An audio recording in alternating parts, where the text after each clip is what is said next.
Kaya sabi ko sa inyo mga kababayan, mag-ingat po tayo. Grabe yung infiltration ngayon. Lalo ngayong midterm election. Bantay kayo po kasi talagang aktibong nangingialam sa politika natin yung China. Kaya nga po may destabilization tayo. Yung mga pro-China ang nasa likod po ng destabilization. Kaya sabi ng ating Pangulo, magsasagawa yung ating gobyerno ng countermeasures. At malamang sa malamang, hindi man niya binanggit po kung anong mga countermeasures. Pero nakikita ninyo po, sunod-sunod yung investigasyon na sinasagawa ng ating gobyerno. At yung mga elements dito po sa ating bansa, alam naman ninyo kung sino. Tingnan ninyo ngayon, pinaghabol na po. Pero kailangan dumaan po sa due process. Kaya yung Congress, yung mga nasa likod ng destabilization, under investigation na po sila. Lalo na po ito na Bamban Mayor na bigla na lang po lumitaw. Ito naman po yung bago naming product na binibenta online. iGlow Serum, whitening po siya. Tingnan ninyo yung epekto sa aking anak na architect before and now. Yung mga inquiries po ninyo, dumiretso na lang kayo sa kanyang Facebook account, Riz Maravillas. Massive na ngayon ang crackdown mga kababayan sa laban sa mga Chinese dahil sa kanilang mga masasamang gawain dito sa ating bansa at kasama yung infiltration nila sa ating politika. May Chinese na pong mayor. Sabi ng ating Pangulong Bongbong Marcos, kailangan na niya ma-imbestigayang mabuti. Marcos says, Bamban Mayor Go must be investigated. Nobody knows her. So mismo na yung ating Pangulo ang nag-utos ng investigasyon. Ayan po, Solicitor General's Probe Team formed versus Bamban Mayor Go. Solicitor General launches probe into Bamban Mayor Alice Go. Isabay-sabay po siya mga kababayan. Hindi lang itong infiltration dito ng mga Chinese, pati doon sa mga pro-China. Ayan po, Mayor Reoy wants Alvarez out of the House of Representatives. Yung mga kasabwat ng China po. Na promotor mga kababayan ng destabilization laban sa ating Pangulong BBM. O na mga kababayan. In-announce ng Congress kahapon na imbestiga nila yung AJK ni Mao Diggs na pro-China. Ayan ba? Panahon na ng paniningil, mga kababayan. Ayan po, stricter requirements for Chinese tourists to ensure travelers' rights welfare, sabi po ng Consul General. Ito pa, 167 Chinese workers, managers from Bamban, Pogo, deported. So ito is a massive crackdown, mga kababayan, laban dito sa mga Chinese na inaboso po yung ating kabaitan. Simula mga kababayan nung previous administration. Pinaaboso talaga niya Mr. Maravillas kasi pro-China. Yun nga po yung masaklap. Kaya pati yung pro-China, mga kababayan ng mga opisyal, kailangan na talaga pong linisin. Ngayon nga pong araw, may rally dyan sa Liwasang Bonifacio, yung Sara Resign movement. Ayan po yung balita dito sa Politics PH. Sabi diyan, mga kababayan, may kinakasang rally sa May 17, Liwasang Bonifacio at 3 p.m. Mamaya ang simula. Inaanyayahan natin ang lahat na makiisa at sumama sa mga pagkilos na ito upang mapreserba natin ang ating pamalaan at mailayo sa krisis. Magsuot tayo ng pink at black shirts para ipakita ang ating puwersa sa May 17. Maraming salamat at dumating nawa ang mapagpalayang bukas sa ating lahat. Sara Resign sa DepEd. Yan po. Sara Resign as DepEd Secretary man lang po ito. Hindi man Sara Resign as Vice President. So makikita ninyo, itong movement na to, hindi masyado radikal. Tulad nitong mga taga Finta Kingdom na ang panawagan po, Marcos resign as President mismo. At may mga pagbabanta na mag-people power, mga kababayan, at gusto nang sumugod po sa Palasyo Malacanang, ginagatungan po yung destabilization, kudita. Kaya nga sabi ng ating Pangulong Bongbong Marcos, hindi anya natin paintulutan ng destabilization. So may mga countermeasures na ginagawa na mga kababayan laban dito sa mga destabilizers. Yan anya Mr. Maravillas, kasama ba yung Sara resign? Mga Marcos loyalist po nasa likod nitong Sara resign. Inis na kasi yung mga Marcos loyalist. Kasi si Inday po, habang hindi nagre-resign, ayaw pang mag-resign sa DepEd, kasali siya doon sa rally ng Marcos resign. Pumunta siya doon sa rally ni Pacquiao nang panawagan Marcos resign, at yung tatay niya nandun pinagmumura ang ating Pangulong Bongbong, tinawag na bangag, adik. Sabi po ng doktora ng St. Luke's, cleared niya, negative sa drug test ng cocaine yung ating Pangulong Bongbong. Di ba? Baseless ang mga akusasyon po ni Maudings. O ngayon, ito na, sunod-sunod mga kababayan ng investigasyon. Ito na siguro yung countermeasures. Ayan po. House starts to hang probe. Duterte not invited. Hindi na po kailangang imbitahin kasi hindi man siya aaten. Yan ang ugali nitong mga iniimbestiga ng Congress, pati ng Senado. Ngayon, dito muna tayo sa kwento kung saan yung Bamban Mayor po pinapaimbestigahan na ng ating Pangulong Bongbong Marcos. Yan po. Sabi dyan sa balita, President Ferdinand Marcos Jr. on Thursday questioned how Bamban Mayor Alice Go was elected, saying she must be investigated. Marcos said that she was not known among local leaders. Kilala ko niya ang lahat ng mga taga-Tarlac na politiko. Walang may kilala sa kanya. Sabi po niya sa isang ambush interview sa Cagayan de Oro. Kaya nagtataka kami kung saan ang galing ito. Bakit ganito ito? Hindi namin malaman. Kaya kailangan talagang imbestigahan. Ayan ba? Palagay ko, hindi natin malaman. Kaya kailangan talaga nating pag-aralan ng mabuti.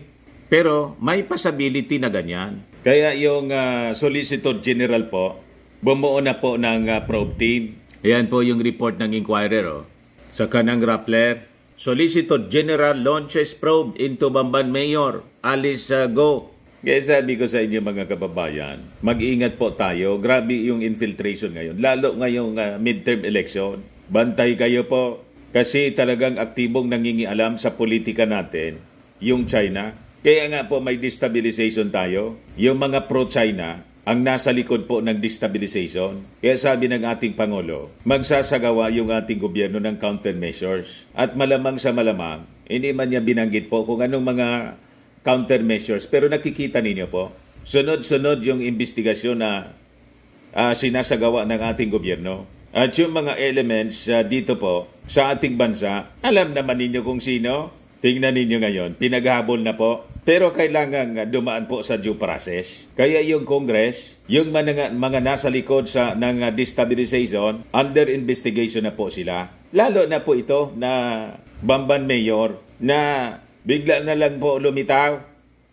So sabi po ni Solicitor General Medardo Guevara, bumuo sila ng investigating team para i-determine if there is a good reason to believe that the subject is unlawfully holding or exercising public office. So tulad ng suggestion po ng COMELEC na somebody should file a quo warranto case laban dito po sa mayor ng Bamban Tarlac. Guevara said they are gathering relevant information from other agencies such as yung DILG, yung Department of Education, Commission on Election, Bureau of Immigration, at saka sa Philippine Statistics Authority. So possibly a petition for quo warranto if the established facts will support it.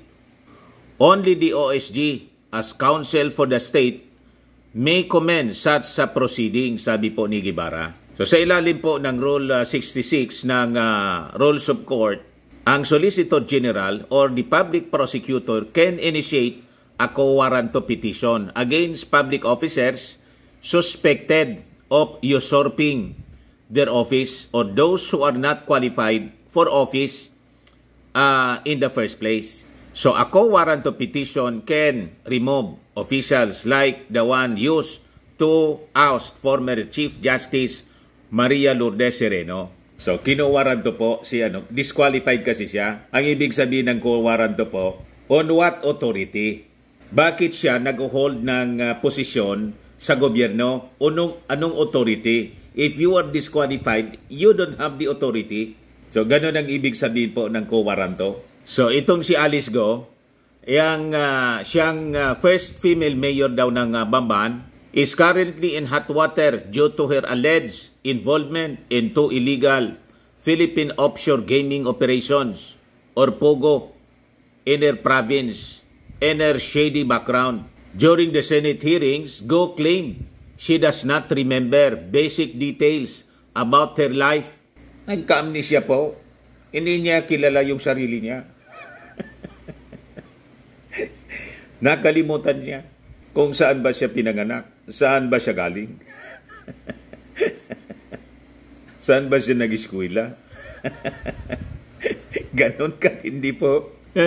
She does not remember basic details about her life, including her birthplace, why her birth was only registered when she was 17, in what homeschool program she took. Pati yung eskwelahan po. COMELEC spokesperson John Rex Laujanco said the mayor only registered as a voter in 2018. Matindi po. Go also said the administration of former President Rodrigo Duterte helped her in her mayoral run. Kita ninyo? Coincidentally, the influx of POGO workers in the Philippines also occurred during the former administration's term. Mangilingasaw na po yung mga anomalya, mga irregularities sa previous administration. Kaya nagmamadali sila. Nag-gets na ninyo kung ano ang connection nito?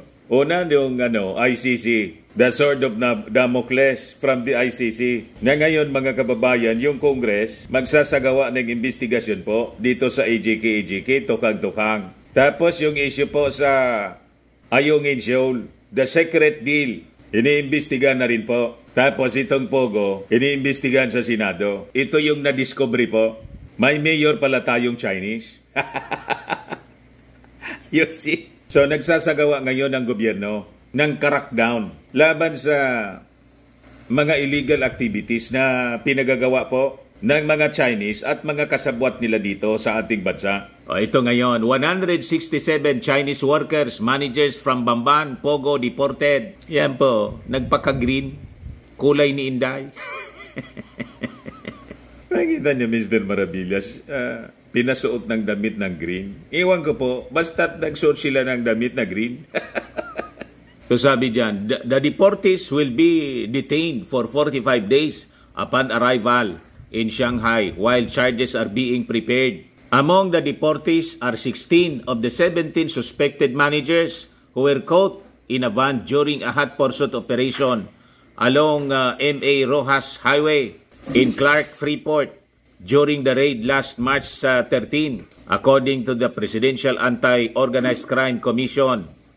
PAOCC said one of the suspected managers was left in the Philippines as he is criminally charged for qualified trafficking. The Chinese deportees were bound for Pudong, Shanghai on board a Philippine Airlines flight. They were accompanied by PAOCC representatives and Philippine National Police Criminal Investigation and Detection Group personnel.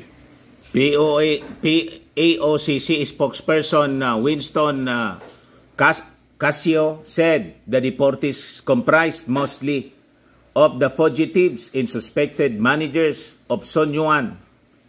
In China, the deportees will be detained for 45 days while criminal charges are being prepared, sabi po niya. Today's deportation is a salient proof of the successful collaboration between the Philippine and Chinese governments to put a stop to the scamming activities of errant internet gaming license operators. This latest crackdown on errant IGL shows the resolve of Executive Secretary Lucas Bersamin in his capacity as PAOCC Chairman to summarily deport all foreign scammers. Andito po sa atin yung mga scammers at sangkot dito po, mga kababayan, yung Bamban Mayor na Chinese. Kaya po, istrikto na po ang requirements para sa mga Chinese tourists Dito po sa ating bansa. So tama lang itong mga measures kasi baka yung iba dyan, hindi lang mga pugante, kundi baka mga spies pa ng China. At baka ito mga kababayan, mga kasabwat ng mga destabilizers. Tama? Yung mga destabilizers po dito, karamihan, hindi karamihan, lahat. Mga pro-China.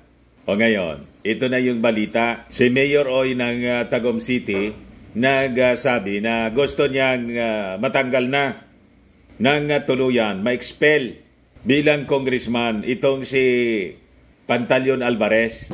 Nangyaring rally ng Maiso na si Congressman Alvarez in the rally